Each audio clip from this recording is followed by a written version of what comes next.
I was going to do a weird intro thing, but then I realized I'm not going to do that now. So, Mr. John, what have you been up to this week? But tons of work.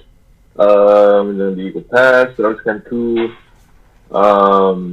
Started playing Moons of Madness last night. I didn't get too far, but it seems interesting. I don't know if I just haven't figured out how to run yet, but I kind of wish I could do that. Maybe I'm not supposed to because it's like a survival horror game.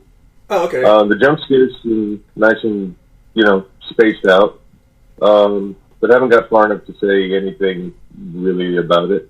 Okay. Started my Grounded campaign for Last of Us 2. Okay, I mean, that's usually fun. Yeah, I can imagine that's usually pretty difficult. What is, like, the main differences? Is it, like, you just die in one hit, or how does that work? Sometimes. Not too much. Like, okay, so I've gotten up to the part that everyone hates, and, Last of Us 2 fans, most of us. So what changes is you don't have your listen sense, which, I don't know, I don't really use it anyway. I think it's kind of meh. You don't have a HUD.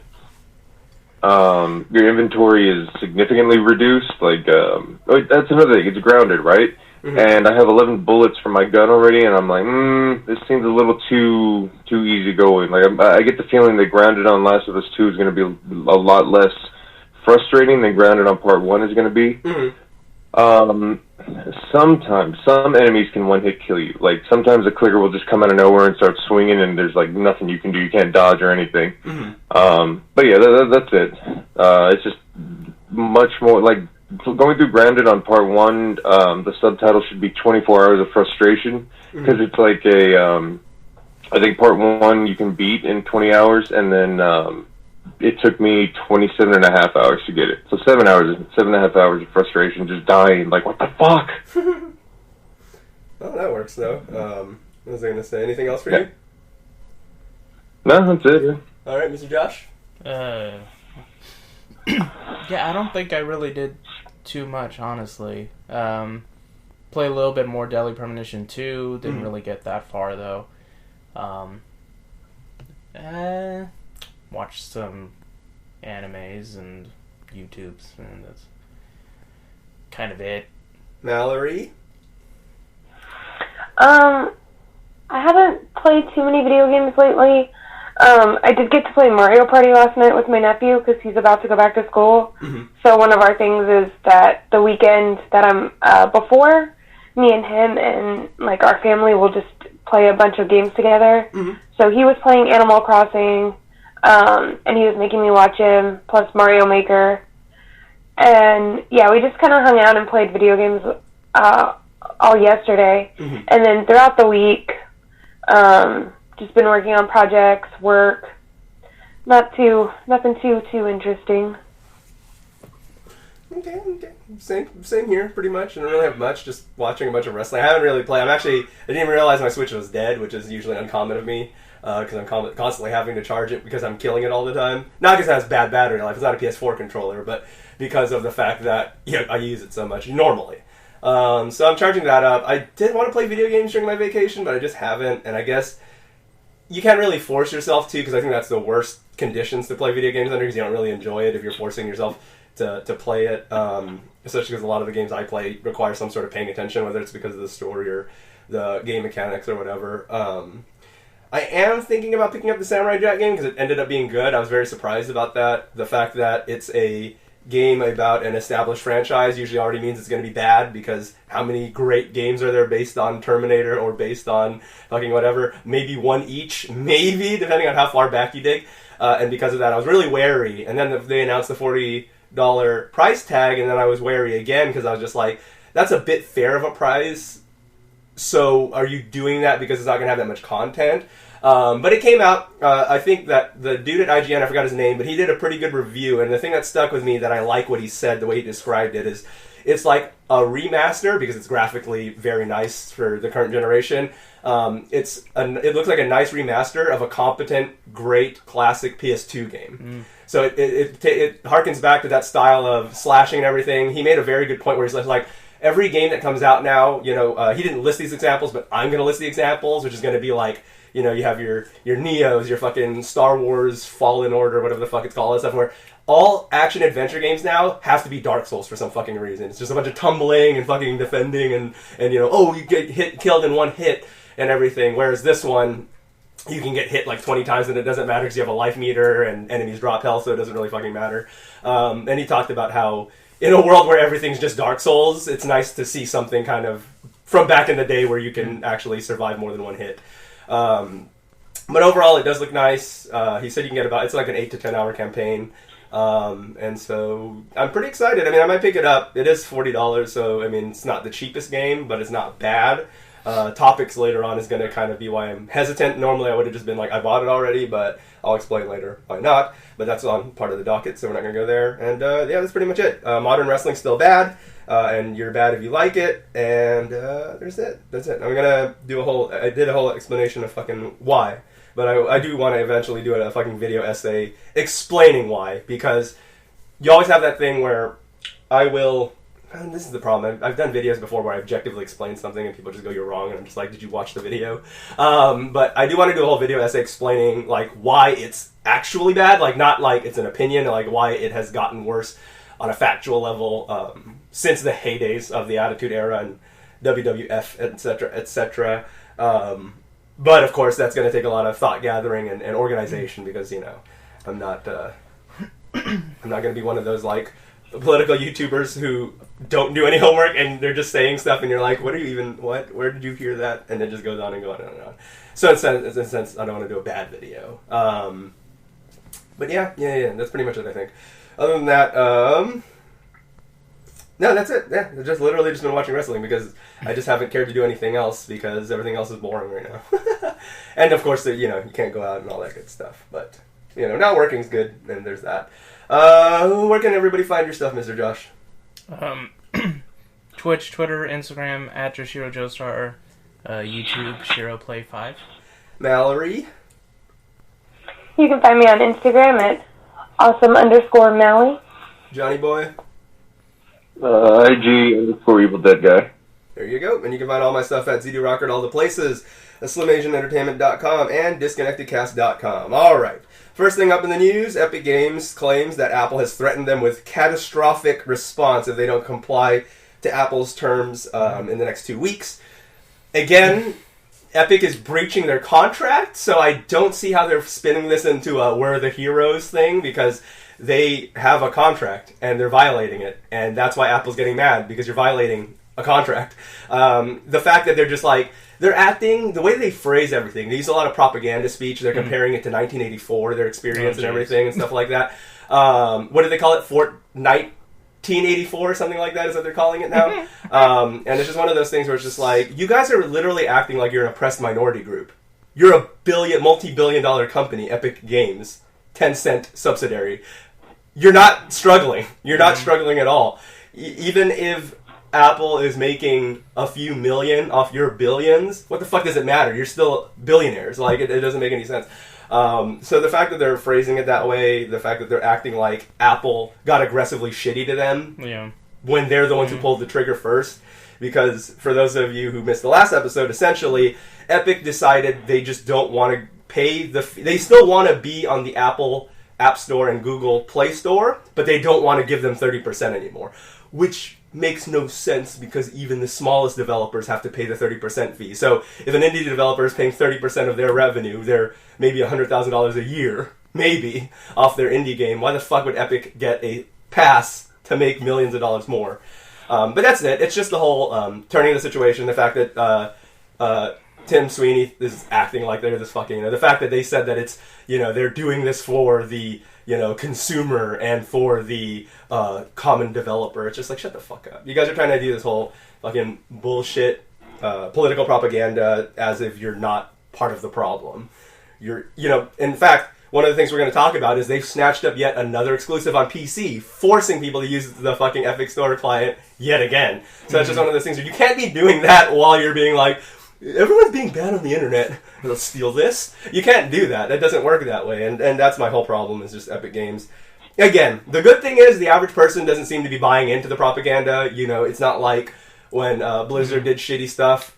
Brack apologized, and everyone was just like, "See, it's fine." Thankfully, they're not buying it, but I'm still like, "Stop, Epic! Please stop phrasing everything like that." They have filed a legal injunction against Apple, but I would think that any competent judge would just throw it out or be like, "No, if you're gonna be in their store, you have to pay the agreed amount." That's just it. But yeah, the weird thing is though, they're constantly lashing out at at Apple, but not Google. They have yet to file any injunctions against Google, and they haven't said. Now, to be fair, Google's also not saying anything. Right. Apple is the one making more of a stink about it. Google's just like, yeah, oh well. If we don't have Fortnite, oh well. But Apple's kind of like, no, you need us though. Apple's not doing the whole, we need them. They're doing the whole, you need us. We're gonna, where are all your players? Most of them are iOS people. You need to have them, blah, blah, blah. Of course, you have morons on eBay selling devices with Fortnite, Apple devices with Fortnite on it for like $10,000. Oh, I don't think they're selling, but I could see Apple people doing it. If anyone's going to do it, it will be an Apple person. I sure hope they're not selling. Yeah. But if anyone's going to do it, it's an iOS user. But here's the thing, I'm fairly sure when you sign on with your iCloud, it might just remove everything that's on the phone, so you may just get fucked. I don't know. But you just shouldn't do that anyways. People did that with PT. People were selling PS4s with PT for like, not $10,000, but like $1,000. People were like, selling it for some ludicrous amount. It's one of those things where that's on you. Yeah. If you really want to play the hour demo, that you're gonna really play that many times. I don't know. It's a good laugh. There's enough emulators. There's some people that have recreated it in Unity. There's tons of PC, not PT, but obviously is. So you can still get the experience. People have remade it very well. So I don't think you need to buy a $1,000 PS4 for it. Now, if it's a PS4 Pro and it comes with PT, that almost might be like an okay deal, but no. Other than that, it's really not. You shouldn't do it anyways. Because that'll just propagate that culture of doing that. But yeah. Oculus VR is moving towards a direction where you are... Right now, you don't need to, but now you are going to have a Facebook account as your login coming soon. Yeah. That was just a move that was eventually going to happen. Obviously, Facebook acquired Oculus years ago. So I'm surprised they held off this long. They do know it's not a favorable move because there are people who don't want to be forced to make a Facebook account. However, based on the average person I know, most of us have a Facebook account, so it shouldn't be that big of a deal, but I do get those who don't want it as a thing because you're still, once again, tying in something to Facebook. It's rare, but you have those people that are very adamant about not getting a Facebook account. And those people are heroes. I wish I was that strong. Yeah. I'm a weak bitch, and that's why if you have a Facebook account, you're a weak bitch, or you're old, one of the two. But I think it's like if you refuse to link it with Facebook, you can only use their service for like 2 or 3 more years, I think. Yeah, they have to do something because they can only retroactively do that. Yeah. So it was just an agreement that was made. But yes, correct. Mm-hmm. That is correct. It's like the traffic cams here. They've already voted to remove them, but since the contract goes out for the next 7 years, they're going to keep building them and use them for the next 7 years. So it's like, yeah, it's removed. It's removed, but not really. And so here, it's added, but not yet. But yeah, I mean, I guess it is kind of a form of a DRM in a way because they are forcing you to go through a certain service. Mm-hmm. Now, because it is Facebook, they do own Oculus and they do have a stake in that. With that being the case, if it is your own service, and I'm not like trying to justify it or whatever like that, do you think it's as bad if it's because the platform owners do own it and they're obviously using it because they want, byproduct, relations and whatever like that? But I'm trying to think, because I'm going to say there's got to be an example where, as opposed to like Bethesda, which does let you use your, you can. They try to force you. You can either just go on offline mode or just try to decline it or whatever. But Bethesda Net on most stuff, including Doom and everything, kind of tries to force you to log into your Bethesda Net account. You don't have to. Again, there are workarounds. You just got to kind of go out of your way to not sign in. I think that is definitely more malicious. But as I think about it, because they don't own Xbox or whatever. But when I do think about it, it is just as shitty though. You're still. I think anytime you do force somebody to use a service that they shouldn't have to use. Yeah. I guess it is bad. I can't even think of anything that I use a Bethesda.net account for, aside from, let me just play this fucking game. I can definitely say one thing that certainly doesn't help with Oculus and Facebook is the fact that, you know, Zuckerberg's like out there in the public spotlight, you know, just known that, you know, they're taking your data. Right, yeah. Excuse me, and selling it and getting grilled by politicians. So it's definitely not a good look. So I definitely understand why it's a bit more controversial than, like, you know, like Bethesda. But either way, it's still shitty. Yeah, that's the thing. I think anytime you're just forced to, it's the act of being forced to do something. I think that is even worse. Yeah. But yeah, no, exactly, and that is why people are wary. Even though everybody, anytime you use your phone, there's data collection. Oh yeah, yeah. So it's one of those Sadly. things where it is just one of those things where it's so funny where people, I will see people that maybe don't have a Facebook account and they're just like, take that Facebook sheet, but they're on Twitter telling us that, and I'm just like... Well, it's like the people on their phones tweeting about how they don't want a vaccine from Bill Gates because they're just going to be microchipped. Chipping us, yeah. Yeah, and it's like exactly. you're on your fucking phone. Yeah, exactly, yeah. And that's just the thing. It's an unfortunate reality that it is just hard to escape. Yeah. Data collection is real, and it is just there. I guess that the main thing with Facebook being there is that they're a lot less nonchalant about it, and they've also had more breaches where they don't seem concerned that they have this much data, and they're getting breached at the same time. Yeah. I mean, it's also a thing where, like, what's the benefit of it? So, like, say, like, Dragon Age, for example. Because I know when, like, playing Inquisition on PS4, you have to sign on to your EA account. No, it's EA, that's right, yeah. that's right. It's not Ubisoft, So you have to, like, sign on to your EA account Yeah. to play the game. But at least, like, it kind of transfers if you want to play on Origin, I think. I don't really know, but at least there's track of it. With EA, it actually has... It is because of Origin that they make you do that, because you earn points while you play the game, and they have this weird offset currency that you can unlock, like, a Dragon Age wallpaper, or sometimes you can get, like... I think in Mass Effect 3, you could get, like, a costume or whatever for Shepard, and it's just like... It's nothing you want. But they make you do that so that way you can't earn that credit. So you don't go, well, don't come bitching us if you don't earn a wallpaper. It's just like, well, no one is going to, but I guess. Yeah. And then, of course, you know, I brought up Uplay already. That's another notorious one that they kind of try to force you to use on any time you play Assassin's Creed or whatever. It's like, Uplay. Yeah. But, like, what benefit would there be? Like, you can post your stories from your Oculus. Yeah, that's like, pretty much it. I think cares? that's all you can really do is just share to Facebook. Yeah. And then other than that, they just see what games you're playing. Stream your whatever. VR gaming sessions on Facebook. Those are always Gaming. weird. I've never got... Okay, I know people are going to tell me that, you know, I'm talking about Let's Plays, which people already find to be... If you don't get it, you just don't get it, and people are just see that as a useless spectator sport anyways, even though what's the difference between that It's and like, if playing you don't sports? understand watching sports, But, you're yeah, never exactly. gonna understand watching sports. But the one I definitely say is a little harder to kind of get on board with is watching people play a VR game, because it's kind of like, it's almost the same thing, but it's just the fact that I'm not really experiencing it the way it's meant to be experienced, where I'm just kind of like, it's a little weird. Because, you know, you're supposed to be seeing, oh, wow, look how real this looks. I'm like, it doesn't look real to me. It looks like shit because you're streaming it. So that's one thing where I'm kind of like, it's a little weird, but yeah. Ghost of Tsushima is getting an update in the fall. Ghost of Tsushima Legends, which will be getting free multiplayer. That's how it should be, you know. I love Final Fantasy 15, but they did charge you for the multiplayer because it was part of the season pass, or you could buy it, you know, a la carte. So, again, I kind of hate when fucking things do that, because, again, this is going to show that it's possible to maybe just give it to the people as a free, you know, thing.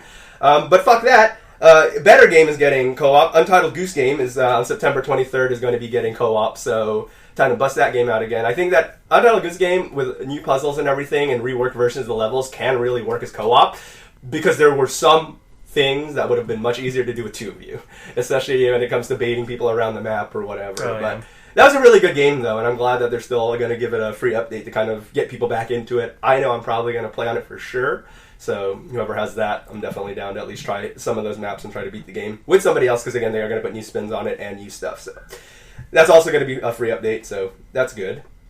Switch is officially launching in Brazil. That's one of the countries they haven't officially launched in yet. Now, you know, all these there are countries where they don't launch officially, but obviously if you're in Asia, say it didn't launch in Taiwan, you can still buy the fucking Asian region one. But it's probably going to be from Japan or whatever. But Brazil is getting an official launch, so Nintendo's now going to be in that territory officially. So good for them. They're going to be getting that. Battletoads came out. Not a good game. I don't think anyone expected it to be. But Was it like a whole It's new not- Battletoads game? Yeah, the sequel. Ugh. And it's one of those things where graphically it looks good. And I think it's not that it's a bad game. It actually works out. But what the problem is, so in the original Battletoads game, they did not a lot. They did some genre switching. So it's mostly a side-scrolling beat-em-up with racing levels, with platform levels, with whatever. But this game constantly, like every level, like the whole level is a racing game, and the whole level is it just changes the genre way too much. You know, this level's a fighting game and everything, and it's just like it keeps changing genres too much. It doesn't get to the point where it was mostly a side-scrolling beat 'em up with elements of other games. It's the opposite. It's a mishmash of games. Now, No More Heroes on Switch already made this problem. Travis, whatever the fuck, I forgot what the no. Oh. That's not the name of the game. That's the name of the character. Oh, I thought you forgot his last name for some reason. No. I think I'm the only person I know that's played No More Heroes, so I think I would know, but yeah. I know somebody else. But yeah, No More Heroes, yeah. Wait, that I know? Who did? I'll tell you later. Oh, okay. I was gonna say, I don't know anyone that did. But anyways, yeah, I know who. He would. To be fair, he would. But yeah, it's just one of those things where I'm just like, that just didn't work. Like, the idea was there. It's just like, again, every level is a new genre, and you're supposed to be going through this arcade thing, so it's like, that makes sense. It's a nice idea on paper, but it obviously hasn't been done well yet, because No More Heroes dropped the ball on that, and then now, what do you call it? Battletoads has had the same mistake. I just think you gotta be careful with that. There's another game that came out. It was like an action game, and it had the same problem, because it had weird, like, puzzle elements in it, and it just didn't work. You just got to be really careful with that. I appreciate games that can mix that. For example, Yakuza. But the thing is, when Yakuza does that, it's just a super optional minigame. Like, in Judgment, you had to do the drone thing once, because in the narrative they were just making you use it. But you don't have to do that ever again, because if you think it's the most awful game mechanic, it doesn't matter. Say that the racing mechanic in Battletoads is bad. Now it's de facto going to be, every time you play that version of the level, it sucks. So yeah, unfortunately it's not very good. I mean, to be fair, I don't even know if anyone really likes the original Battletoads that much. I think it's just a meme at this point. I know that Bootsy from fucking AVGN is like one of the only people on Earth that's maybe beat the whole game, because it is actually broken at some points where, like, you have to know the workaround or you get stuck. Like, for example, there's a level where if you don't play it with two people, you can't beat the game. Like, you can't progress anymore. But it's unplayable with one person, but it's still in there. So, you know, I don't know if anyone genuinely likes the original game, because from what I understand, it's very difficult and not many people beat it. But I just know that this whole thing really did spur out of a meme, basically. The whole, you know, do you have battle, calling GameStop and asking if you have Battletoads. That was the whole reason it even started, was because of that, you know. And then now, because of that, you had Rash and KI, and then you had, you know, now you have this new game. But nobody, you know, and Microsoft, their thing will always have like a big old elaborate booth for Battletoads. But it's a meme literally from my high school days that has just still dragged on this long to come out, and then because of that, it's bad. And that's the thing. No times has it ever, you know, you get a laugh out of it, you know. Can you imagine if they made like a Harambe game, where it's like an action-adventure game, and you're playing as Harambe, and you're trying to get revenge on the person that shot you and everything. It would be funny, and even if the game's like competent, it would be okay, but the joke is so gone that it wouldn't last as like a Devil May Cry or a fucking whatever. Right. It just, that's the problem with doing stuff based on memes. Even if they're a good game, they're usually not a good game. And even if you make a good game out of it, people would usually just be tired of it by the time, because it's just not funny anymore. There used to be a bunch of rage meme games on fucking Steam. Well, early, you know, obviously, indie, whatever. It's not really like a good developer made it. It's just some asshole that was asset flipping. But still, you know, can you imagine? Oh, here's a game you're playing as the Jackie Chan meme, or you're playing as, you know, LOL guy, or whatever. Again, even to this day, if it was an okay game, no one would want to play that, because why would you want to be Yao Ming meme, or why would you want to be, you know, Rage Man or whatever? It's just really stupid. And that's the problem with doing games. That's like some Newgrounds level. Basically, yeah, that's the kind of thing. It should never progress that, but now people are selling these like $14, $20, $30 games that are based on memes, and it's just like, I don't even know what the MSRP of Battletoads is. I'm scared to look at what it is. It's probably $60. I didn't even know it was like a new game. I thought maybe it was just an HD remake or people would probably like that more. Yeah, because I think the only thing I really saw about it was on Twitter. There's this one Twitch streamer, and she'll do like speed runs of Mega Man X and shit like that. Like, she tweeted something like, "I've never thought about how the like speeder levels in X4 and X5 would be if they were terrible, but now Battletoads exists." Yeah. now I know. Yeah. Yeah, pretty much. So when I saw that, I was like, oof. Oh, it's $20. I mean, I guess that's not offensive. Mm. It's not a great game, so I guess that part is, and it's also part of Game Pass. So obviously they weren't thinking about it too much in terms of it being a fucking banger. You know, Microsoft wasn't expecting it to be the next Halo. You know, but it was still a waste of effort and time because they still made it, and that's still a problem. Hitman 3 is the latest major title, AAA title to be snatched up by Epic Games in a deal. So Hitman 3 is going to be an Epic exclusive. Is it going to be timed? Don't know yet. They just know that for now it is going to be an Epic exclusive, which is a shame because especially the new Hitman, like the original Hitman series is pretty good. It's pretty good.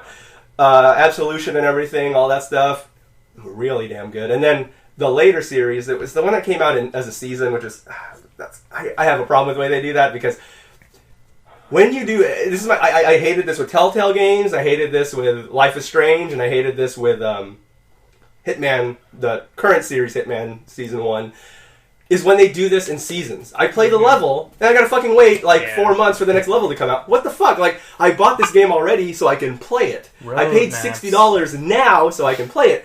And that's the thing. Roadmap would be one thing because the entire game would be out and then additional content. That's a roadmap. It's like the whole game. 100% of the game's out. Then they add on this new level. Then they add on this raid boss. Then whatever. That's shitty, but I get it.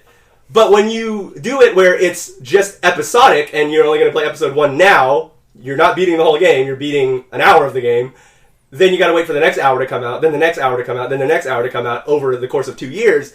That's where I have a problem with it, because at least with a roadmap game, like Destiny, for example, I beat the fuck out of the base game a million times, and then more stuff came out eventually, which was bad until Taken King. But, yeah, it's just one of those things where I hate when they do that. I hope they do not do that with this one, and they just release it as a full game. But if they do it episodic again, I would advise to most people, and because they're getting backed by Epic Games anyway, so it's not like they need the money, to just wait. Like when Season 1 of Hitman came out on PS Plus and whatever, like that was just the best way to play it because it was all out already. So I would just advise that, because if they do it again, which I don't think they should because they got a lot of flack for that, but the game itself is great. I just hate the way that they released it. Yeah, and shit like that. Like, that's kind of why a lot of those Telltale games, I just wait until... Yeah, like, because it's just worth it. Yeah. Wolf Among Us, playing that as it came out would have been bullshit. I would have hated Yeah. that, because every time it was like a major good cliffhanger. You really wanted to know what the fuck. Yeah, that would have sucked. Can you imagine? And then like... Yeah, that's the thing. I think the ones I played as they came out was Walking Dead, at least the first one, and Life is Strange. Those were two. And they were both great, but it was just so frustrating being like, what happens next? Find out in like, I think Life is Strange did an episode every 3 months or so, and then the worst jump was like, there was like a delay, so then it became 6 months. But it was just one of those things where I'm like, well, that's fuck though. Like, I get it. At least you guys are actually doing it for like, you're making a good product, but just like, why didn't you just wait? I know also, the only other thing I can think of where I'm just kind of like, I kind of like that format is when the game, it's usually in those choose your path games, when they at least let you buy it an episode at a time. So I'm not dropping $30 right now, I'm buying it $5, then a few months later $5, then a few months later $5. Like, that's the only benefit I can think about is we're just really like, because again, at least it's not like Hitman 1 where they did make you buy the whole fucking game now for $40 or whatever, and then I waited for each episode. That's fucked up. Because at least at that point, it's just like, I mean, you can buy all of Telltale or you can buy all of Life is Strange at one time, but they also give you that a la carte option. Which is good, because if you like play that first episode and you're just like, fuck this. Yeah. Like, you're just like, I'm out. $5, whatever. If there is actually, like, where your choices actually do matter, I can definitely see the replayability. Yeah, Life is Strange at least had 2 very different endings. Yeah, because Walking Dead definitely did. Nope. In fact, Telltale in general, that was the criticism everyone got.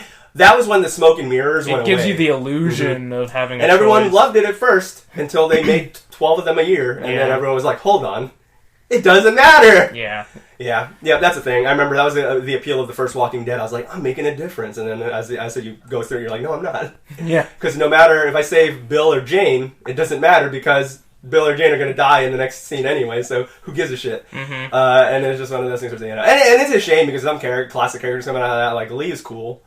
And Clementine's okay, I guess. She's all right. And then, like, in Wolf Among Us, a lot of those characters are great.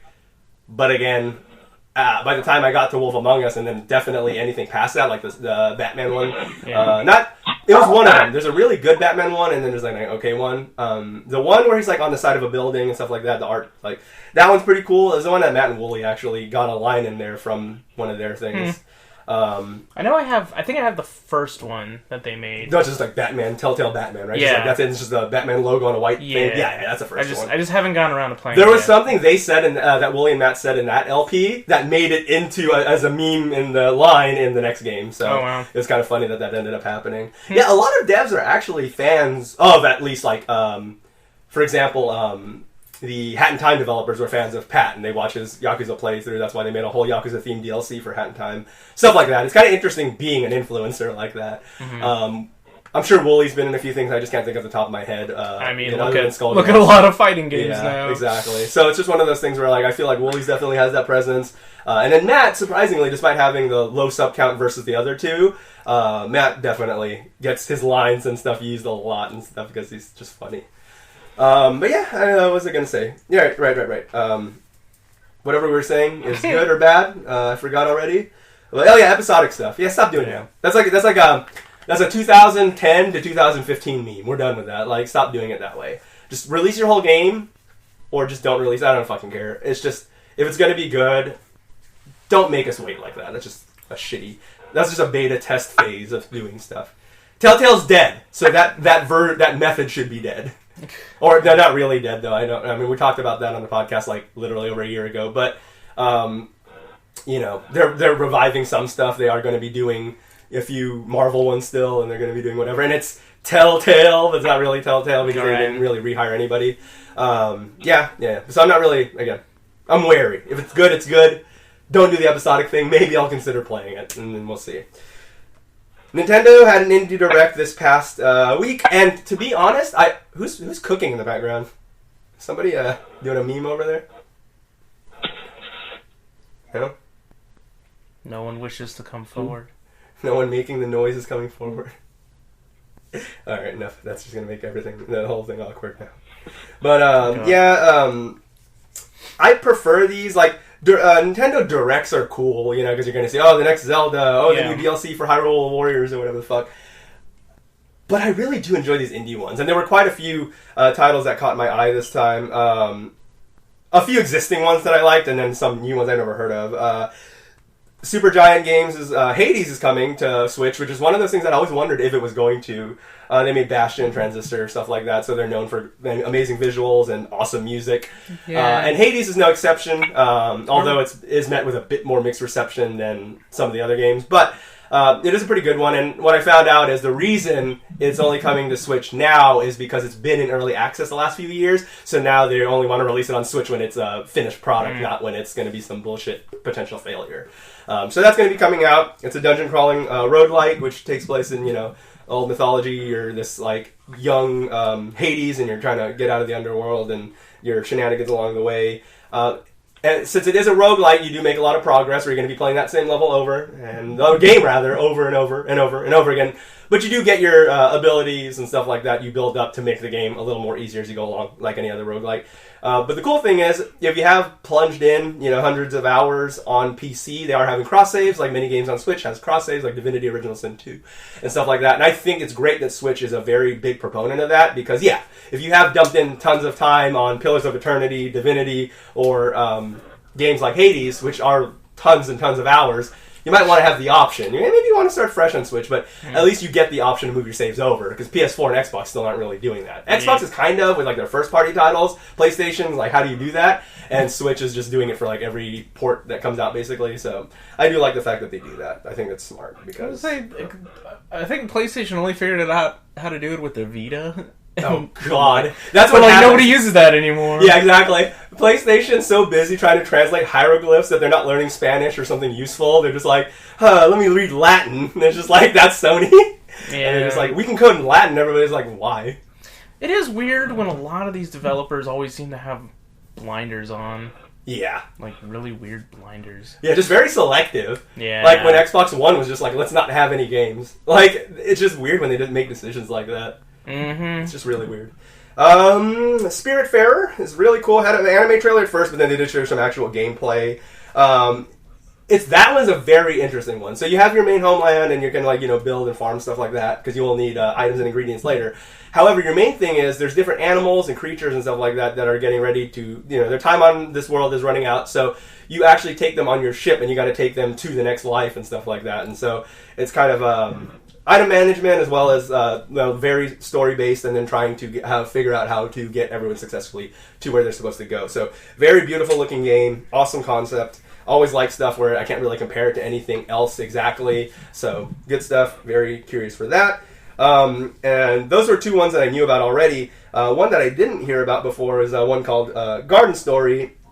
It has, I hate to say minimalistic art, especially when something's very high quality, but it is still kind of pixely, kind of looks like Super Nintendo. So it is hard to call it anything beyond minimalist, but it's like minimalist, but lots of work put into it as far as the artwork goes. So it is kind of pixel-based and everything like that. But it doesn't look like it's trying to be a retro game. It's kind of hard to, because there are some lighting and textures and shadows and stuff like that couldn't have existed back then. So one of those things, very retro influence, but has its own aesthetic to it. You help rebuild your community. You're trying to keep monsters out of the area while trying to make the whole village a better place. So, I don't know, that looks really cool. The only problem with that one is that one isn't coming out until 2021. Hades comes out later this year, and Spiritfarer actually already came out, so that's already available on Switch right now. I think it's like $20 or whatever, it's not bad at all. And that's the other thing. I can buy like three of for the price of one AAA title, I could buy like three of the games I'm about to say right now, which I may do because they're good. Or at least they look good. I can't guarantee that yet. One of the other ones that showed there is Raji, an Ancient Epic. It's a action adventure game that's actually based on Indian lore, made by an Indian team. So that's actually kind of cool that that's coming out. It's currently on sale at time of recording. So if you do want to pick that up, it's like $12 or whatever instead of $15. So good launch price, good launch sale. Again, really interesting. Whenever these ethnic games come out and they're actually made by people of that ethnicity, I kind of take it a lot more serious than when Call of Juarez by white people at Rockstar make a game. I'm just kind of like, yep, I'm sure you guys got that Mexican history just right, Rockstar. I'm sure you did it. Yeah. So it is nice when they do stuff like that. Another game that was cool on there is Bear and Breakfast. You play as a bear who is trying to convert a shack into a successful B&B. The artwork is it's like good American artwork, like not quite like Gravity Falls kind of looking, but it did kind of give me that feel in terms of like modern good American art and stuff like that. So very interesting concept. As you expand your area and the B&B, there is kind of like dark lore stuff that happens on the outside as you explore the forest. You kind of might run into some shady characters or anything like that. But other than that, on the nice side of things, you are trying to improve everything based on customer feedback, trying to get people to come out and accommodate to all the customers' needs, as again you're trying to build up this bed and breakfast as this bear. So, and you also try to find the adversity of being a bear, so it could be a racial commentary, we don't know. But we do have that, but we'll find out when that comes out also next year, unfortunately. Every game that they presented at the Indie Direct, like most Nintendo Directs even, either are coming out in a year or are out already. They're like out now or out today or whatever. So it was just one of those things again. So a lot of these games unfortunately did look really cool, but you also have to wait for some of them. A Short Hike is out now and also on sale at time of recording. You play as this little bird as you go around. That one I may pick up. It's like $8 on sale right now. That was a really cool one. So basically, you're playing as this bird, and you're just supposed to just fly around. The game doesn't really give you any objectives. There's no real HUD or anything. You just fly around, and as you go around the island, you will discover stuff that will make you do stuff. There's tons of hidden areas, tons of places to go, but with no real direction. It's not a handhold or traditional adventure game where it's just like, go to the shack. Okay, you go to the shack. Oh, someone was killed here. Okay, what do I do? Find out who killed the person. Okay, check the map. Okay, check the map. Okay, the map says to go here. Okay, go to the tower. Okay, I'm going to go to the tower. Your average game, basically. This one doesn't have that, because it's just like, it doesn't tell you anything. You just fly around and you figure it out from there. So, very cool adventure stuff. Like Myst, I guess, in a way, but even Myst had direction, so not really. But the first Final Fantasy. Kind of, yeah. Very much like, they're just like, around. hey, go do the thing. It's like, okay, well, where the fuck do I go? Yeah, it would be if they don't even tell you the thing. Yeah. Because they don't even tell you that. They're just like, Yeah. you're just like, well, I can fly. You're kind of even figuring out the controls here. I can fly. Okay, cool. Yeah, but that one seems like a really cool one. Interesting low poly graphics. And again, the kind of game that you probably can pick up and drop in sessions really easily. So I'll probably pick that up as a game to just kind of play on the side when I'm not trying to be too heavily engrossed in everything. But if the game, I'm very curious to see what the game's mechanics are, and then of course what it may introduce in terms of maybe getting deeper in gameplay as it goes along. But that one is out right now and is currently on sale. One that's not normally my cup of tea, but I found interesting, so I thought it would be worth a mention, is a game coming out called Card Shark. It takes place in France, and it's by an actual French team, so another game that's kind of like authentic again, or at least trying to be authentic. And you basically play, it's like back, when they wore the fucking powdered wigs and shit like that, and you basically play as this Card Shark, basically, and you're going around. But to win, you really do need to cheat, though. The thing is, you want to be careful. You have kind of a suspicion meter and everything. Yeah. And the guy that was talking about, the French dude that was talking about it, said they actually could learn real cheats that you could use in actual card games and stuff like that. So it's a very authentic-based cheat game, essentially. Nice. That you really have to do actual cheating to win, but you don't want to get caught because the guy will just get up and shoot you and stuff like that because it's the old times and there are no real laws and everything. So I found that just kind of interesting. Again, I don't really give a fuck about playing card games. Some people like Hand of Fate and stuff like that. I'm just kind of like, I don't give a fuck. Cards, get the fuck out of my face. I want to play a game. But this one is your actual card games and everything. So that's it. I just found the concept actually interesting because again, like you said, hey, you can actually learn some real cheats for real life. So good for you. That's gonna be out in 2021 as well, so we're going to just not know until then if it's any good. But, it's nice to see a French studio other than Ubisoft doing something, so that's nice. Torchlight 3 is coming out in, what is it, this fall? I thought September, but, whatever. Torchlight, if you guys haven't played it, it's just a Diablo-like. It's like a cuter Diablo, I guess, but it's very, very good game. Torchlight 2 is currently out and on sale as part of their multiplayer sale on Switch right now. I would definitely advise getting it because you can play Torchlight by yourself. In fact, the original Torchlight was like a single-player Diablo. There wasn't no multiplayer. Then in 2, they added multiplayer, which is cool.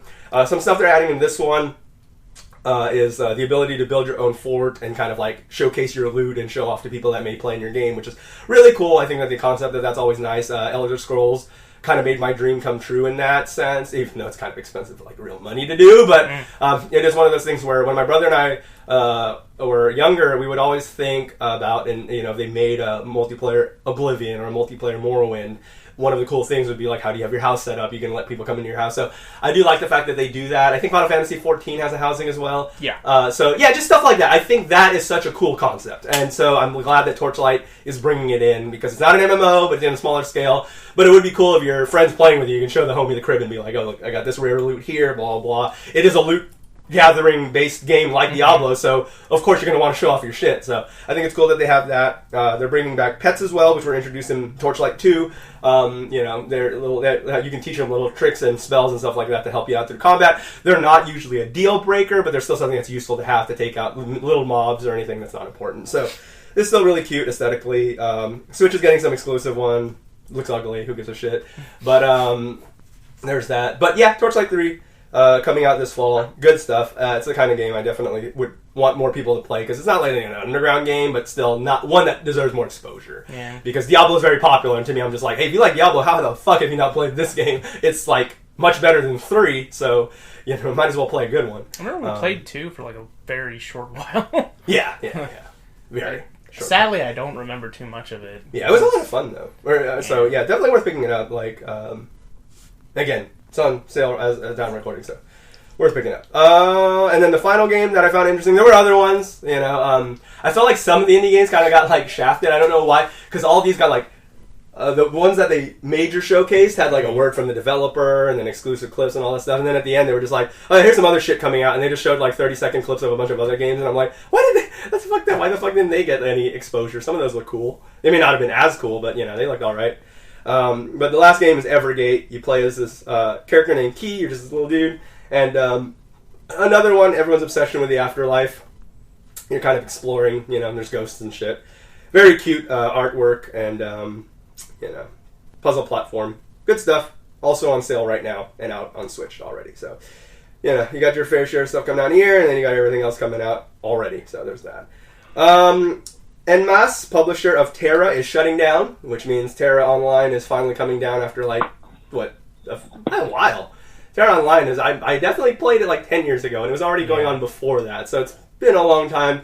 Finally shutting down, unfortunately. That's one of my biggest nightmares. When I was playing Dungeons & Dragons online obsessively for, like, 8 years in a row, like, that was my thing, is like, I hope this game never gets shut down. And thankfully it's still going on, it's like 20th anniversary or whatever, but that's always the worry about playing an MMO, is like, how much money am I going to waste, and how much fun am I going to get out of this before they go yank? Terra, thankfully, I got tired of right away, because the combat is fine. It definitely has one of the better looking combats I can think of than most MMOs, but the game itself is just really boring. Very vanilla. It's just about making your character have less and less clothes, and then, like, again, it had decent action combat, but just not interesting enough. D&D Online is one of the hardest MMOs I can think of, because you can just fuck up your character from level 1 and just be ruined until you get to level 20. And because it is, when you roll that character, you really need to know D&D. They have a huge emphasis. It's not like a well-removed, like, based on the D&D people and lore. It's like, no, you need to know what to drop stats in, you need to know what stats to fucking chunk, and you need to just fucking make your character good, because it is very easy to be gimped in that game. So yeah, I do like the fact that it is just D&D with an animated skin over it, because you can turn on dice rolls and see all that stuff like that. So I've always found that really cool. But yeah, Terra Online's gonna die because the publisher's probably out of money, because probably no one plays it anymore. I'm sure people do. That's the thing. Black Desert Online, Terra, all these not objectively good MMOs, a lot of people play it still. I guess is that game for everybody, whoever that's for. But Black Desert Online is another game that I played for a few hours where I'm just like, wow, the character creator is amazing. Everyone knows that. I made a great looking character. Alright, the combat's okay. I have this weird chain whip thing. The animation's cool. Oh, guess what? Fetch quests. Go talk to whatever by the boulder. And I get it. Wow, Final Fantasy XIV. Everything's technically fetch quests. But it's the way... me 20 boar hides. Yeah, I get it. All MMOs are like that, but it's the way you present it, right? In Final Fantasy, you have the appeal of the Final Fantasy monsters, the Final Fantasy lore, and all that stuff like that. WoW, yeah, you have WoW lore, whatever the fuck that is, the Horde or some shit like that.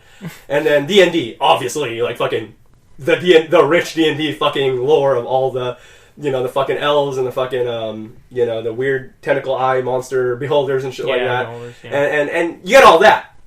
And then you have Black Desert Online, and you have Terra, where it's just like spider and tall grass, and you use a bow, and there is a man that attack you, and now there's a bear, and there's a fox. I remember playing a bit of Terra Online, but I really don't remember anything about, like, how it starts off. Like, I remember doing quests, I just don't remember the reasoning behind it. Because at least in 14, when the game begins, like, first you see the, now I'm going Realm Reborn because I never played vanilla. Right. But you see the cinematic of how, the big bad reset happens. And, your character starts off, they're like, oh, hey, you're a new adventurer, huh? Going to this area, and, oh, this is your class? Okay, well, you might want to talk to so-and-so. And everything's just like, oh, okay, you're a new adventurer, let's do this and this shit and all that, Oh no, shit's happening, go check out this shit over in the woods. I think you're dependable because you gave us 20 boar hides. So that shit. But I don't remember anything like that in Terra. So here's the thing. Terra Online has a surprisingly similar opening, and you basically do the same shit. But to me, that's also my point. The fact that you didn't remember that, it is the exact same opening as that. So, with that being the case, that's my whole thing with being memorable, is because you give a shit about Final Fantasy, right? You can imagine if someone thinks Final Fantasy is the shittiest game on earth, that Final Fantasy XIV is probably not going to make them give a fuck about anything. So it's always about what you will remember and what you'll find memorable, because again, you did the exact same thing, maybe you just don't remember in another game and you just don't even remember it. So that's the whole thing. It's just the way you present it and whether your stuff is interesting or not, because you can do the exact same thing and be bad. A la Shenmue and Yakuza. Technically the same game, but one's way shittier. Because even in the small time I played WoW, all I remember is just like, oh hey, you're a shaman, go. My problem with WoW is it is really for the most simp people in terms of like, why would your spell go up to 90,000? Mm. Why? Like in D&D, a good hit is like 200. Like, and that's with like several multipliers. 200. And I'm just like, fuck, dude, you hit 200? Holy shit. Yeah. Like in WoW, 99,9999. I'm like, okay, Lionheart, why the fuck has it got to be that high? That makes no fucking sense. Like, what's wrong with 1,000? Like, 1,000 a bat, not a big, not, you know. Yeah. It's just for people who are just so like, like I can't comprehend anything unless it's big. I feel like that's the problem. It's very simple. It's definitely from when the time I played it for like a couple of weeks because my friend really wanted me to get into it. I just couldn't. It's very simple. I played a little bit of FF11. That was pretty cool, but I didn't play enough to make a fair judgment of it. Playing D&D Online, very difficult, so I can understand people not liking that because of the high learning curve. Fine. But wow, I just remember being way too easy. Like, it is very like easy to level up in that game. And I remember my friend would be like, oh yeah, I can just level up a character from fucking 0 to whatever the cap is in like a week. And I'm like, holy shit, dude. In D&D, I'm like level 5 after a week. Like, it takes forever to level up in that game because the cap is 20. So it's like, obviously. But I'm just like, what the fuck, dude? There's no pains, no gains. Yeah, I got super bored of WoW really fast. Yep. But obviously, the average simple man loves it because it's still going on for forever and they're still expanding it and it's, people still play it. Although you have those people who are like, no, WoW Classic only, even though they apparently fucked that up too when they tried to do WoW Classic. But, of course, Blizzard, the kings of fucking up redoing stuff, like fucking, you had Diablo 2? Or Diablo 1, or whatever the fuck they tried to do, and then they fucked it up. I don't even know. They're always trying to redo stuff and ruining it somehow. Yeah, Blizzard is kind of weird. Like, I wish they would just kind of let their community do their thing. Yep. Because, they're better at it. Because you could play WoW, like, before they made WoW Classic. You could play vanilla WoW, because people would make special servers for it. Yeah. And then they do this, and then, and then they fucked up World of Warcraft 3. Yeah. There you go, that's the one it was, World of Warcraft, yeah. Yeah. And then, of course, WoW Classic, they fucked that up also. Now, like, Final Fantasy 11, I haven't kept in touch too much. I think the server's finally closed. I don't know, but if they haven't, they're supposed to very soon. They've already made the announcement. But I remember seeing people talk about that they've had their own servers where you could play like a certain era of Final Fantasy 11. People are still keeping servers alive for PSO Online, like the original like Dreamcast one. Yeah. It's like, just let them... And that's the thing. See, like, for example, before Bethesda had the mod store in all their games, they would just let their fans do all the modding and fixing. Because they don't have to do the work now. They'll release a game that's, objectively pretty good, just broken. And the fans would just fix it for them. The fans would mod it for them and whatever. Then they got greedy and they were just like, let's monetize these mods. That's really all it is that they just look at it and they're like, well, we're not making money off of these people. And I would say either make your current product worth it. Yeah. Or accept the fact that these people are stubborn as fuck and just aren't going to buy your game. Exactly. Or the fact that just don't make it a thing. You guys are the ones making it open to mod. There are tons of games that are unmoddable because they have so many blocks and, and stuff like that. So it's like, then don't make it moddable. But they do that because it's also easier to fix for them whenever they don't seal it up like that. But anyways, there's a lot of things where it is best left to the community sometimes. It's like, you guys make your decisions, your big corporate decisions you need to make that, obviously the average person shouldn't make because, for example, if the average person was to determine game pricing, everything would be like $5. So maybe they shouldn't do that, but it's like, I get it, but at the same time, it's like, you guys obviously don't know how to netcode, you don't know how to do rollback. For example, fighting games, you know how to do rollback, let the fans in there that are fucking fixing these games in post, that are balance patching your fighting game for you and shit like that. So there are some things that are best left to the fans sometimes. But yeah. I just realized, okay, I've steamrolled Mallory and John this whole time. Did you guys need to talk about Ghost? Hey, you guys played Ghost of Tsushima? I know Mallory hasn't because she didn't play PlayStation anymore. No, I haven't. No, not yet. Are you guys going to play Untitled Goose Game co-op? Yeah. Hell yeah. Yeah, one like that. I really want to get that Switch. I'm ready for that one. Hell yeah. Were any of you guys hyped for Battletoads? So hyped, dude. So excited. Do any of you guys like Hitman?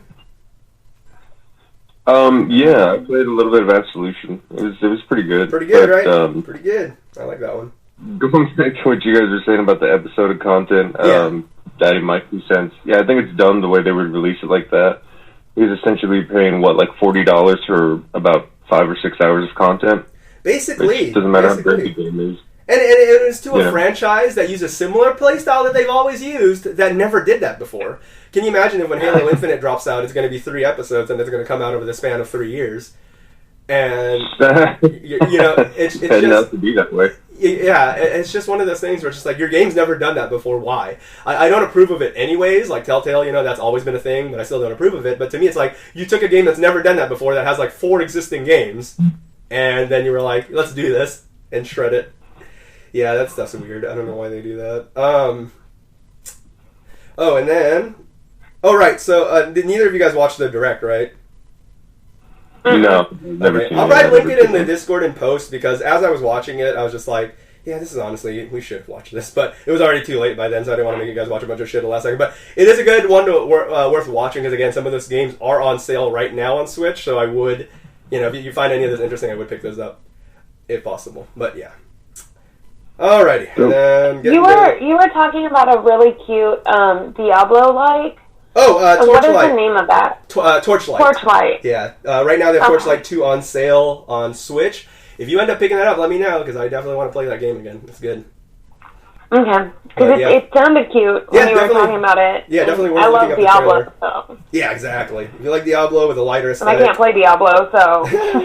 Yeah. So it's definitely will sate that same craving. So yeah, definitely a good one to pick up. Okay. So.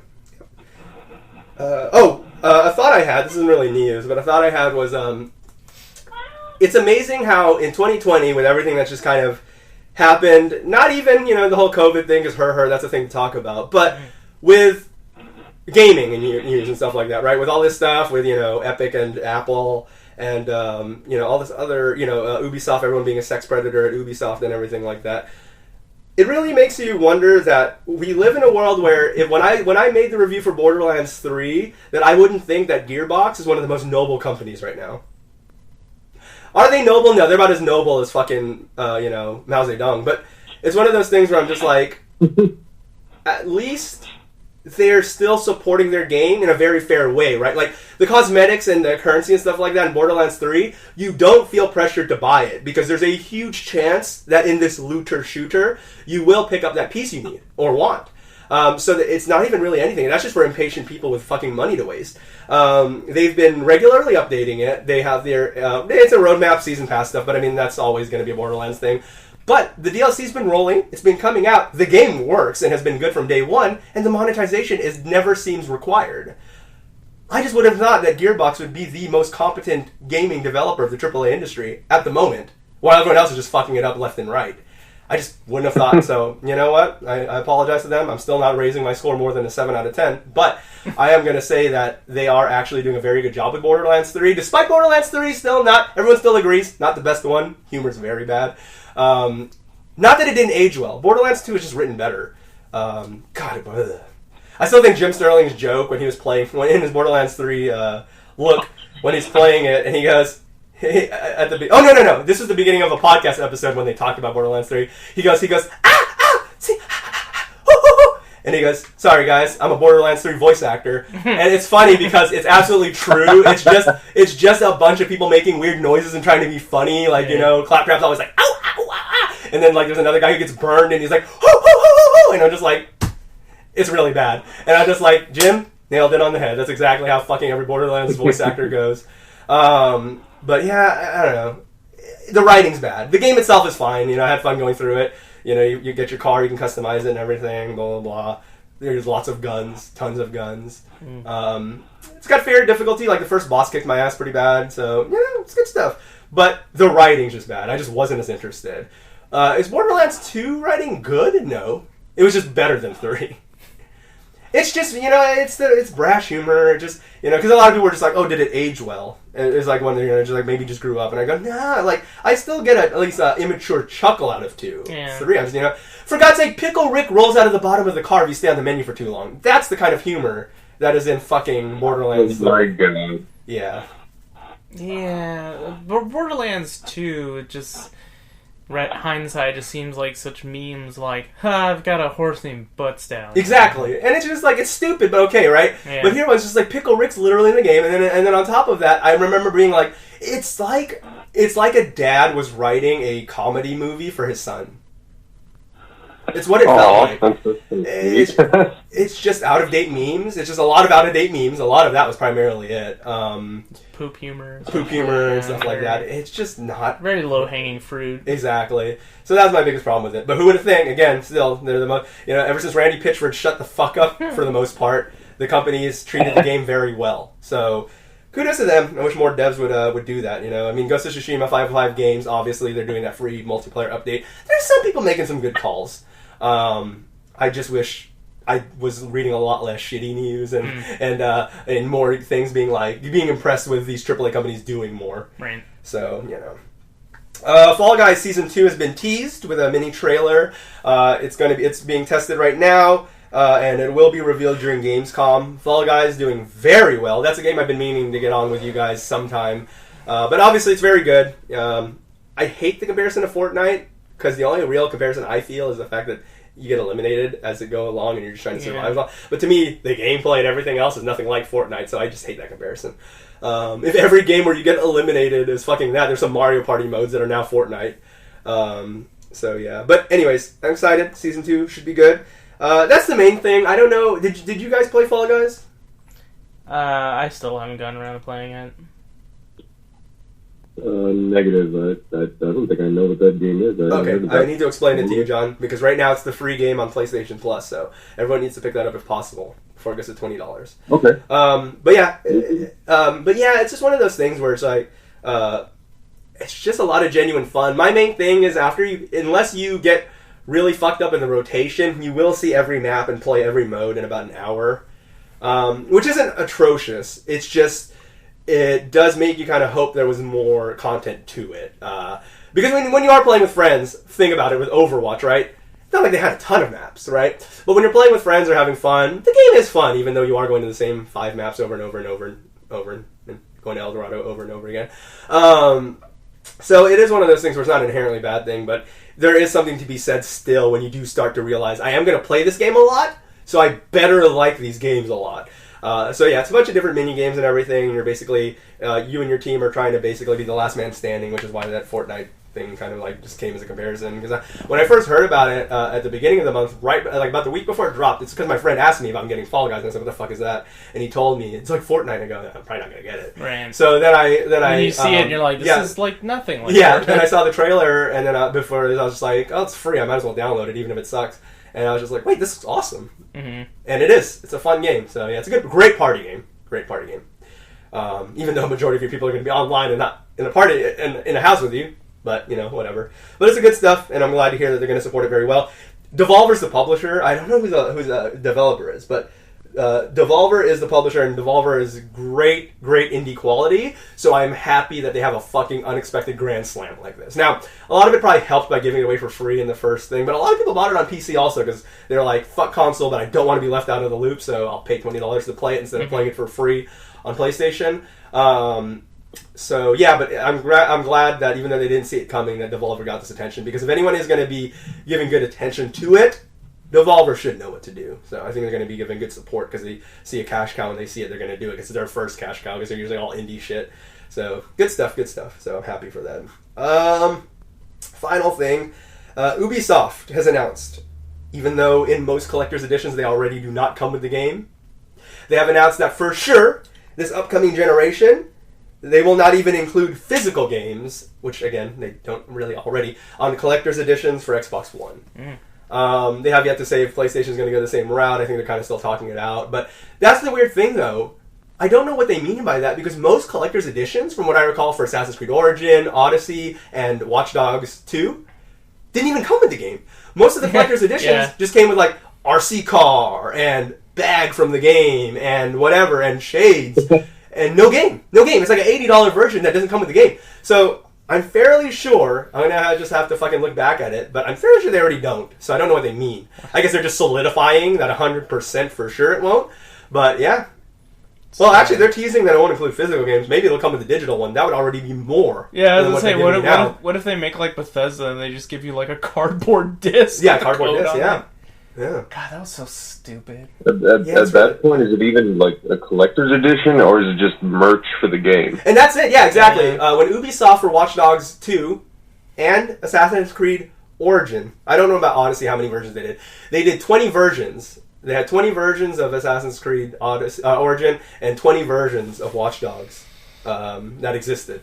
It just seems like They have like they had one where it's like there's only like 5 copies of this and it comes with a $1,000 jacket and all that stuff, and I'm just like, why? Why? Who the fuck cares? It doesn't come with the game still. It still didn't come with the game, that version. It's pretty much big brain waste my money on overpriced items edition. That's it. Yeah. That's it. When Max Mofo got sent the Assassin's Creed Origin Collector's Edition, he got sent the big boy one. He didn't ask for it. It's just Ubisoft was sending Max stuff, and he got it. And he was putting it together and everything. And the statue's fine. It's like a fucking, like a 3-foot statue or whatever, and it's like, it's okay. But was that really worth? I forget how much it was. It's like over $1,000. Yeah. And it didn't come with the game. And I was just like, was that worth it? Like no. I mean, you have those people who buy first floor figures, and they're like fucking like $300 figures and shit like that. And they're like, it's nice. There's very high quality PVC stuff. And I guess there's some people. There's like a thing. There's a whole charm to having a bunch of shit you're never gonna. You don't really play with it. Yeah. They don't do anything. It's Sonic with a ring, and I'm just like, okay. But yeah, so I guess there's a whole market for that, but I just don't feel like if you're gonna be buying the game, it's just like, you have to pay, whatever collector's edition you get, whether it's $100 version or $1,000+ version, you gotta buy the game still on top of it. So it's like, yeah, but I think you're right. It is just a waste my money on merch thing, and you're both right. It is just a waste my money thing, and John, you're right. It's not even really a collector's version of the game. It's just merch. It's just like a supplemental. Did you really like the game? Wow, here's the fucking, because at least with like Persona and stuff like that, right? Didn't like a version come with the mask or whatever for Joker and stuff like that? I know the Royale Special Edition, no, not even Special Edition, because I think that was a Steelbook. But yeah, there was an edition of Persona 5 Royale that did come with a Joker mask, but I don't even think it's one that you can wear. I think it was just like a display like a small item. replica thing. I think okay, so. well, regardless though, they didn't be like, I mean, still kind of neat, but you still got the game. Yeah. It was just a sub-product. It's like the cereal box toy, basically, that And then you get also, with it. I think you also got like a little art book and all that That's other some cool stuff. And you got some good stuff. I mean, I got the Take Your Heart edition for the base game, and I mean, it comes with a cute little Morgana plush. It came with an art book, which is okay. It's definitely not as good as, say you were to buy like a complete works. Right, it's not like a book hardcover from- when you buy it like fucking for like $80 at the shop or something. Yeah. Like I don't know if you've seen any of the ones that I own, but it's definitely not of that quality, but it's okay. Yeah. How much was the version of that? Like $80? I think that was like maybe 80 to 100. So with that being the case, right? You assume the game's $60. Yeah. And then you that's get not bad. You got like the plush is maybe $10. Yeah. The art book's maybe $15. And you also get like a weird little. It's supposed to be a very, very cheaply made replica of the school bag that they wear, and it's not that great, but yeah. Oh But yeah, still, no, definitely for the nerd shit. price. You're not paying $1,000 for that shit. Yeah. Yeah. I thought for what it was okay, and I don't even think they advertised the bag as being something great, not like a fucking canvas bag. Yeah. that turned out to be nylon. Yeah, one of the most worth versions of collector's edition that I bought was Saints Row the Third. I bought the collector's edition. That it came with the auto-tune headset, which I already thought was kind of funny and worth it already. And then it came with a little bullet replica, but it was a USB drive. Just shit like that. Just kind of like that's kind of cool. Like it's kind of like usable shit. It came with some stickers and stuff that I just threw away and like whatever. But like I don't really throw them away. I just don't use. I don't like using stickers that come with limited edition stuff because I'm like, well, I'm never gonna get this again. Yeah. But if I don't use it, it's worthless. I'm just kind of like I just put them in the game case and I put them away. Came with a steel book, just stuff like that. Like that's kind of cool. The only time I ever bought a collector's edition that didn't come with the game was for Lara Croft and the Temple of Osiris. Because it came with a really cute Laura Chibi figure and everything like that, and like I just liked what it came with. I knew it didn't come with the game, but it is really stupid that on the box they have to print does not come with the game.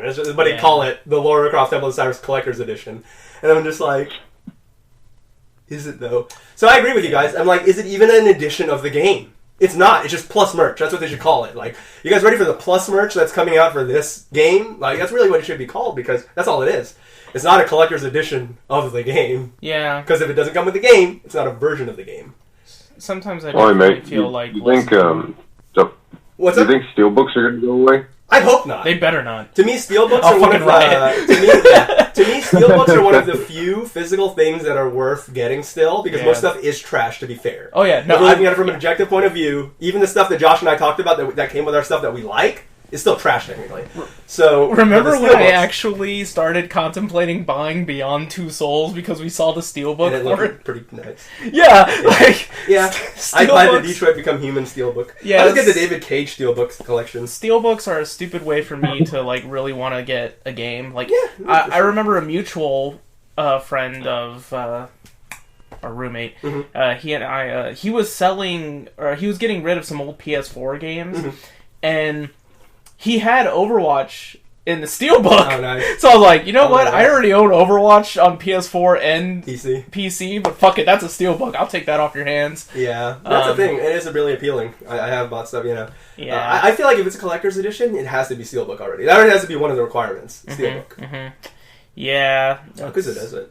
I mean, I know I didn't want to pick up Persona 5 Royale if it wasn't in the steelbook. Yeah, pretty much. And then you would have been like, I don't want this shit. Yeah, I'd be like, "Bleh."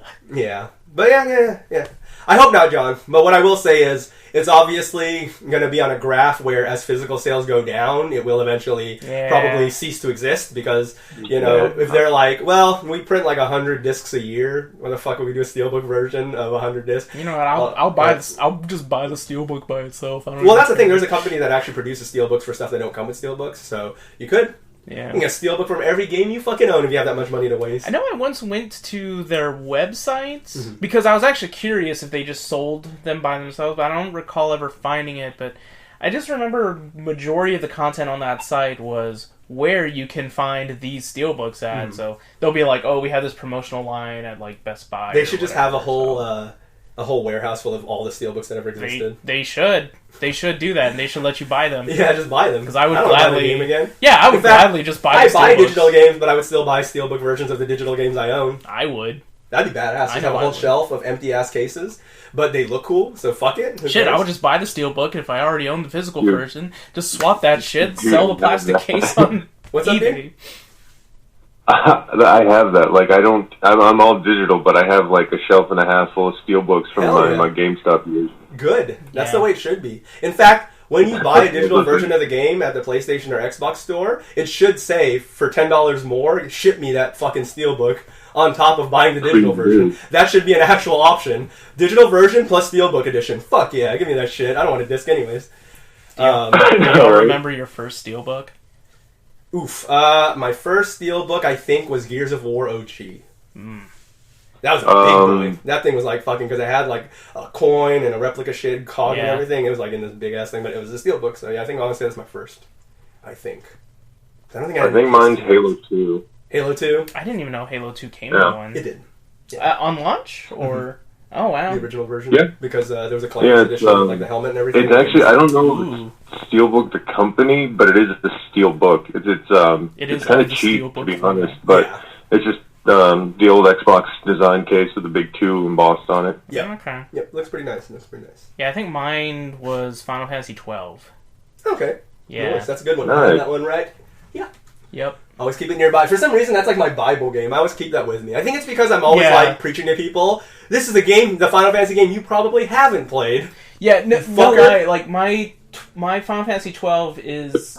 I kept it separated from everything Yeah, else. everything else. I don't know where the fuck my other PS2 games are, but I know where that one is. Yeah, I 24/7. actually really loved that release because I love the DVD that came with It's it, good. and it tells you like a brief plot summary and history of like all the previous Final Fantasy games. Like, I just really loved that Good edition. shit. It's good Yeah. stuff. I have the steelbook of Dissidia. That's so bad. Oh, Dissidia man. sucks. And I have the steelbook of Final Fantasy The 15. NT? Huh? NT? Yeah, I'm and I kind of still- jealous. Yeah, and I have the, The game steelbook does of, suck, The though. game sucks like shit, and I have of course the collector's edition 15 and everything with Yeah. the movie and shit. So good Oh, stuff. the 15 steelbook was. Dude. Do you remember when I told you I bought the original copy of it from GameStop. Yeah. And then I think it was still in the plastic wrap and everything. Thank God. And then I was at Walmart one time. You saw the steelbook? Yeah, they had the steelbook. I'm glad you didn't open the other one. Yeah, I was Although like, fuck this shit. I can see double dipping anyways. Yeah, so I bought the steelbook because it came with like the bonus shit anyways. And then I just went back to GameStop and yeah, no, the steelbook is the essential part. Think about it, right? I bought the Doom 2016 Collector's Edition with the fucking Reaver statue and everything. I don't know what the fuck that statue is, but you know where my Doom 2016 steelbook is? In there. I don't know what the fuck it is. And then I have my Yakuza Kiwamis and stuff like that in steelbook also. Oh, I'm trying to get all the Yakuzas in steelbook because they need to get the remastered steelbook. The Kiwami steelbook is one nice. and two. Yeah, I think mine sadly has some scratches on it because I did buy it pre-owned. But now, how about this? Nice. DVDs. Do you guys collect DVD steelbooks? I have my all my Rock movies are steelbook. Nice. I have all the Resident Evil movies I have are steelbook. I own a few. I know I have Shaun of the Dead, Driver. Those are definitely two. Those you definitely have to go to specific vendors for. Yeah. Usually Best Buy or Walmart. Yeah. All my Resident Evil ones are from Walmart. Shaun of the Dead, I think I actually picked that up at a CD exchange. Mm-hmm. Oh, nice. And Driver definitely got that at Best Buy. Nice. Yeah.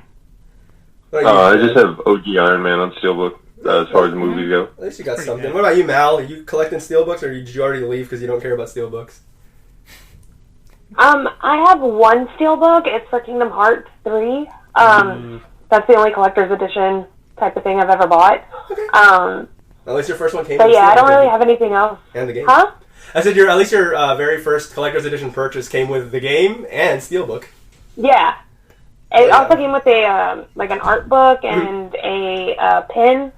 And I mean, when I opened it, like my friend was there, and I just about cried because it was just like such a surreal moment for me. You're like, it's pretty. That like, I mean, it's still on my shelf. It's the only steelbook, the only collector's edition I have, and I mean, it's up on my shelf, like main center. There you go. Like, and my brother, because I gave him my PS4, he asked me if he could have the game with it, and I was like, no. Like, why would you even You're ask getting a PS4 that? for free, dog. I was like, I just gave you that. And he was like, yeah, but what if I want to play it? I was like, then buy it yourself. Yeah. It's called money. So, Did they ever make a steelbook but for yeah, Horizon? that's my only experience with steelbook. Let me see. Before we sign off, let me check this. This is I need important. that. Because I was just thinking, I was like, I don't think they ever did. But 0 down. that's one I would love a steelbook for. Yeah, they do have one.